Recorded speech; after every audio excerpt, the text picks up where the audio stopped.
Hello everyone, this is Ashutosh. Welcome to my official YouTube channel TechMaths 2123। और आज का जो हमारा टॉपिक है that is adjoint and inverse of matrices in determinant. तो हमें एडजॉइंट और इनवर्स दोनों निकालना है। इनवर्स निकालने के लिए हमें डिटर्मिनेंट की हेल्प की जरूरत पड़ती है और साथ ही साथ एडजॉइंट की भी जरूरत पड़ती है। तो हम एडजॉइंट निकालना सबसे पहले सीखेंगे। अगर आपका एक मैट्रिक्स दिया है जिसका ऑर्डर 2 by 2 है, जो है आपका 2 -1 4 3, ये आपका एक क्वेश्चन है दिया है और इसमें इसको आपको एडजॉइंट निकालना है और साथ साथ इनवर्स निकालना है। तो पूरे प्रोसेस के हिसाब से चलेंगे। एडजॉइंट निकालने के लिए आपको डिटर्मिनेंट की हेल्प नहीं लेनी है, मैं बार बार बता दूं, लेकिन इनवर्स निकालने के लिए आपको डिटर्मिनेंट निकालना कंपलसरी होता है। तो इसीलिए सबसे पहले इसका एक डिटर्मिनेंट निकाल लेते हैं ताकि लास्ट में हमारे यूज में आ जाए। तो सबसे पहले इसको एक ए सपोज कर लीजिए, ए इक्वल टू आपका एक मैट्रिसेस हो गया। अब क्या करना है, इसका डिटर्मिनेंट निकाल लीजिए, या डिटर्मिनेंट ए इस तरह से लिख लिया। सॉल्व करेंगे तो ये हो जाएगा 2 -1 4 3। अब इसको सॉल्व करेंगे तो 2 3 जा 6 -4 -4, ये हो जाएगा आपका 10। तो डिटर्मिनेंट ए की वैल्यू ओवरऑल हो गई आपकी 10। अब हम आते हैं एडजॉइंट निकालने पे। एडजॉइंट कैसे निकालना है देखिए, मैं यहां लिख दे रहा हूं, एडजॉइंट ऑफ मैट्रिक्स। करेंगे क्या, उसके लिए सबसे पहले हम निकालेंगे कोफैक्टर। कोफैक्टर कैसे निकालते हैं, देखिए हर एक एलिमेंट का अपना एक कोफैक्टर होता है। जैसे कि यहाँ पर्टिकुलर हम इसकी बात करें, मैट्रिक्स ऑफ डिटर्मिनेंट यहाँ पे है, तो आपका इसकी बात करें तो ये आपका दिया है 2 -1 4 3। कोफैक्टर कैसे निकालेंगे, हर एक पोजीशन का अपना कोफैक्टर होगा। जैसे ये पर्टिकुलर पोजीशन आप देख रहे हैं तो ये फर्स्ट रो और फर्स्ट कॉलम है, तो यानी कि इसको हम लोग लिख सकते हैं C11, first row first column. तो करना क्या है आपको, C11 में आपको ये रो और ये कॉलम को छोड़ देना है। तो बचा क्या एलिमेंट, 3 बचा, तो यहां लिख दीजिए 3। ओके, फिर आपको लिखना है C12। C12 में यानी कि फर्स्ट रो और सेकंड कॉलम, इसको छोड़ दीजिए, बचा क्या 4, लिख दिया 4 हो गया।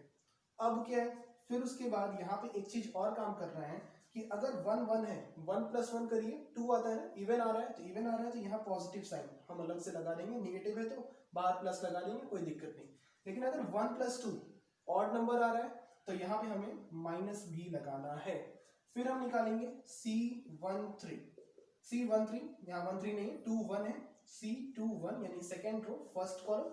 तो आपका यहाँ बचा क्या -1, ये हो गया। और 2 + 1 क्या होता है, ऑड होता है, यानी कि 3। और हमें इसमें बाहर क्या लगाना है, माइनस लगाना है। तो ओवरऑल इसकी वैल्यू कितनी हो गई 1। फिर हम आते हैं C22। C22 के पोजीशन पे देखेंगे तो सेकंड रो सेकंड कॉलम, बचा क्या 2, इसको लिख लेंगे और ये इवन है तो बाहर प्लस लगा रहे, तो यानी कि +2। ये आपका कोफैक्टर निकल गया। अब एडजॉइंट निकालने के लिए आपको करना क्या है कि इन कोफैक्टर को उसी अरेंजमेंट में एक मैट्रिक्स में लिख दीजिए। यानी कि एडजॉइंट ऑफ ए अगर मैं लिखना चाहता हूं तो क्या करिए, इस कोफैक्टर को, जिसका कोफैक्टर जिस पोजीशन पे निकला है उसी की पोजीशन पे रख दीजिए एक मैट्रिक्स में, इस तरह से। जैसे ये फर्स्ट रो फर्स्ट कॉलम की पोजीशन पे है तो ये हो गया 3, यहाँ पे हो गया -4, यहाँ पे हो गया आपका 1 और ये वैल्यू हो गई 2। अब क्या है, इसका कर देना हमें ट्रांसपोज, यानी कि एडजॉइंट निकालने के लिए कोफैक्टर को उसी तरह अरेंज करके उसका ट्रांसपोज निकाल लेना है। यानी कि आपका एडजॉइंट ए की वैल्यू हो गई 3 1 -4 2। ट्रांसपोज कैसे निकालते हैं, रो को कॉलम में चेंज कर देते हैं। 3 -4 है तो ये इस तरह से 3 -4, 1 2 है तो इस तरह से लिख दिया गया। यानी कि हॉरिजॉन्टल था तो वर्टिकली उसको अरेंज कर दिया। तो ये आपका ओवरऑल एडजॉइंट निकल गया एक मैट्रिक्स का, किसका 2 by 2 ऑर्डर के मैट्रिक्स का। अब हम निकालेंगे inverse, inverse of matrix. Inverse of matrix, इसका एक फॉर्मूला होता है। फॉर्मूला ये है कि A inverse equal to 1 upon determinant A into adjoint A। यही फॉर्मूला होता है। मैंने कहा था इनवर्स निकालने के लिए हमें किसकी नीड पड़ेगी, डिटर्मिनेंट की। तो डिटर्मिनेंट की वैल्यू कितनी है 10, तो यहां लिख देंगे 1/10 और यहाँ पे एडजॉइंट A यानी कि जो मैट्रिक्स दिया है इसको लिख लेंगे 3 1 -4 2। और अब इसको अंदर मल्टीप्लाई कर देंगे तो A इनवर्स की वैल्यू कितनी हो जाएगी, A इनवर्स इक्वल टू, आपका मल्टीप्लाई करेंगे तो ये हो जाएगा 3/10 1/10 -4/10 और यहाँ पे 2/10। इस तरह से ए इनवर्स हमारा निकल गया। इसको और सिंप्लीफाई कर दें तो ए इनवर्स इक्वल टू ये हो गया आपका 3/10, 1/10 माइनस 4/10, और मैं सिंप्लीफाई किया तो ये 2/5 हो गया, माइनस 2/5, और यहाँ हो गया 1/5। इस तरह से ये आपका इनवर्स निकल गया। आप इसका स्क्रीनशॉट ले लीजिए, फिर मैं आपको 3/3 मैट्रिक्स का एडजॉइंट और इनवर्स निकालना सिखाता हूँ प्लीज। तो स्क्रीनशॉट ले लिया होगा आपने 2/2 ऑर्डर के मैट्रिक्स का, जिसका हमने अभी एडजॉइंट और इनवर्स निकाला है। अब हम आते हैं 3/3 मैट्रिक्स का। देखिए 3/3 का मैट्रिक्स दिया हुआ है, इसमें भी सबसे पहले आपको कोफैक्टर ही निकालना है, और कोफैक्टर से पहले हम लोग इनवर्स निकालने के लिए इसका डिटर्मिनेंट भी सॉल्व कर लेते हैं ताकि लास्ट में इजी हो जाए। तो डिटर्मिनेंट सॉल्व करते हैं इसका। तो यहाँ हो जाएगा determinant A equal to, determinant कैसे सॉल्व करते हैं, अगर फर्स्ट पोजीशन ले रहे हैं 1, तो यहाँ पे आपका हो जाएगा ये रो और ये कॉलम छोड़ देंगे, 4 × -7 -28, -5 × -6 -30, और फिर -0 0 वाला लेंगे तो 0 के केस में पूरा 0 हो जाएगा, फिर प्लस और -1 का केस लेंगे, ये रो और ये कॉलम छोड़ दिया तो 3 × -6 दैट इज -18, और -4 × 0 दैट इज 0। अब इसको कर देंगे सॉल्व, तो ये हो जाएगा आपका 1, और यहाँ हो गया -28 + 30, और इसको सॉल्व करेंगे तो ये हो जाएगा +18। यहाँ पे इसकी वैल्यू हो जाएगी -28 + 30 2 + 8 20। ओवरऑल डिटर्मिनेंट ए की जो वैल्यू हो गई वो हो गई 20। ये हमें लास्ट में यूज होता है।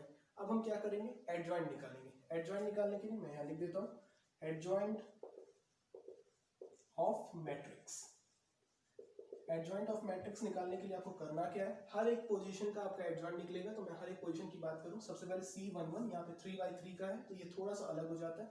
C11 है, C11 first row first column. अब क्या करना है आपको, फर्स्ट रो फर्स्ट कॉलम को छोड़ दीजिए, जितने बच गए उनको डिटर्मिनेंट में लिख लीजिए, यानी कि 4 5 -6 -7 लिख लिया। अब अगर ये 1 + 1 है तो बाहर कोई साइन मत लगाइए, यानी कि पॉजिटिव साइन लगा हुआ है। अब इसको सॉल्व कर लीजिए, कितना हो जाएगा, ये हो जाएगा आपका 4 × 7 -28 एंड -5 × -6 -30, और इसको सॉल्व करेंगे तो वैल्यू आ जाएगी C11 की, दैट इज आपका हो जाएगा 2। ये हो गया। इसी तरीके से हम निकालेंगे C12 की पोजीशन पे निकालेंगे, तो C12 इक्वल टू आपका, मैं लाइन ड्रॉ कर दे रहा हूँ, C12 की पोजीशन होगी यहाँ पे, ये फर्स्ट रो और ये कॉलम छोड़ देंगे, बचा क्या 3 5 0 -7, इसको लिख लेंगे 3 5 0 -7 लिख लिया। अब क्या करना है, ये 1 + 2 ऑड नंबर आ रहा है, 3 आ रहा है, तो बाहर हम लोग को माइनस लगा देना है। इसको सॉल्व कर दीजिए, सॉल्व करेंगे तो क्या हो जाएगा, ये हो जाएगा आपका माइनस, और बाहर हो जाएगा -20 -21 -0, और इसको सॉल्व करेंगे तो ये वैल्यू हो जाएगी C12 की वैल्यू हो जाएगी 21। सिमिलरली हम निकालेंगे C13 भी निकालना है, इसी के आगे निकाल लेता हूं मैं C13 निकालने के लिए अब क्या करना है, इस रो पे देखें, फर्स्ट रो को छोड़ दिया, बचा क्या 3 4 0 -6, ये हो गया। अब क्या है, ये इवन है तो इसको ऐसे ही सॉल्व कर देंगे, तो ये हो जाएगा -18 और -0, तो ओवरऑल हो जाएगा C13 की वैल्यू हो गई आपकी -18। इस तरह से हमने निकाल लिया C11 C12 C13। अब हम आएंगे सेकेंड रो पे, यानी कि C21 की पोजीशन पे, तो ये एक लाइन ड्रॉ कर दे रहा हूं मैं यहाँ पे। अब आ जाएंगे C21 की पोजीशन, C21 देखेंगे तो ये सेकेंड रो फर्स्ट कॉलम। अब यहाँ आपका क्या बचा, 0 -1 -6 -7, यहाँ लिख देंगे 0 -1 -6 -7, और फिर ये नेगेटिव है तो बाहर, यानी कि ऑड है तो नेगेटिव साइन लगा दिया। इसको सॉल्व करेंगे तो ये हो जाएगा आपका 0 और -6 और ये ओवरऑल -6, तो कह सकते हैं C21 की वैल्यू हो गई -6। फिर यहाँ पे आएंगे हम लोग C22 पे, यानी कि इस रो को ये कॉलम छोड़ देंगे, बचा क्या आपका 1 -1 0 1 -1 0, और यहाँ पे आ गया आपका -7। अब इसको करेंगे सॉल्व, बाहर 2 + 2 है तो कोई साइन नहीं लगाना है, मतलब पॉजिटिव साइन है, तो ये हो जाएगा आपका -7 और ये हो जाएगा आपका 0। ओवरऑल C22 की वैल्यू हो गई -7। फिर हम आते हैं लास्ट C23 पे। C23 पे आएंगे तो C23 आप देखेंगे सेकंड रो थर्ड कॉलम, तो बचा क्या 1 0 0 माइनस 6, 1 0 1 0 0 माइनस 6, इस तरह लिख लिया गया। अब क्या है यहाँ पे इसकी वैल्यू निगेटिव हो गई, तो ये हो गया आपका -6 और ये हो जाएगा +6, यानी कि ओवरऑल कह सकते हैं C23 की वैल्यू हो गई +6। इसको लिख लीजिए, देखिए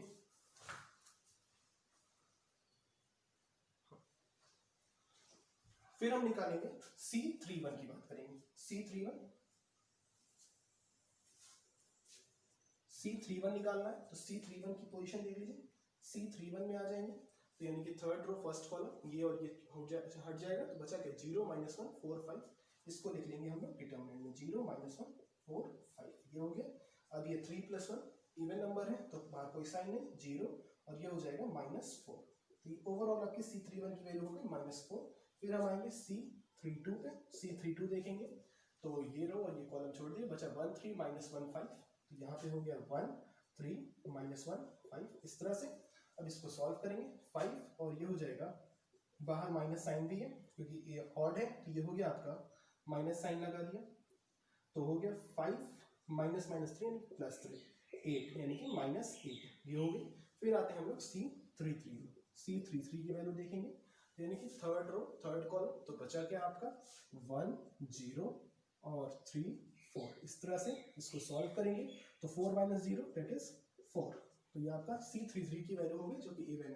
तो इस तरह से हमने निकाल लिया एडजॉइंट ऑफ मैट्रिक्स निकालने के हमने निकाल लिया कोफैक्टर। अब हम निकालेंगे एडजॉइंट, तो करना क्या रहता है, इसके बाद मैं यहाँ लिख दे रहा हूँ पूरा। अब देखिए एडजॉइंट निकालने के लिए मैंने क्या बोला कि एडजॉइंट ऑफ ए क्या होगा, आपको करना क्या है, जो जो कोफैक्टर जिसकी पोजीशन पे निकालने हैं उसी मैट्रिक्स पे वहां पे रख दीजिए। जैसे यहाँ पे C11 की पोजीशन पे, तो यहाँ रख दीजिए। ये हो गया आपका 2, फिर हो गया आपका 21, फिर हो गया आपका -18, और सिमिलरली फिर इसका लिखेंगे -6 -7 6 -6 -7 6, और फिर लिखेंगे -4 -8 4 -4 -8 4, ये लिख लिया गया। अब हमें करना क्या है, इसका ट्रांसपोज निकाल देना है, तभी वो एडजॉइंट ए निकलेगा। तो एडजॉइंट ऑफ ए निकालने के लिए हम क्या करेंगे, इसका ट्रांसपोज निकाल देंगे, तो हो जाएगा 2 21 -18 -6 -7 6 -4 -8 4, ये हो गया आपका फाइनली एडजॉइंट ए। अब हम निकालेंगे इनवर्स निकालने का फॉर्मूला क्या, A inverse equal to 1 determinant A into adjoint A, यही फॉर्मूला होता है, और इसी फॉर्मूले को हम लोग आगे प्रोसीड करेंगे। तो फॉर्मूला देखिए, फॉर्मूला मैंने यहाँ लिख दिया है, मैं इसी को यहाँ पुट करता हूँ।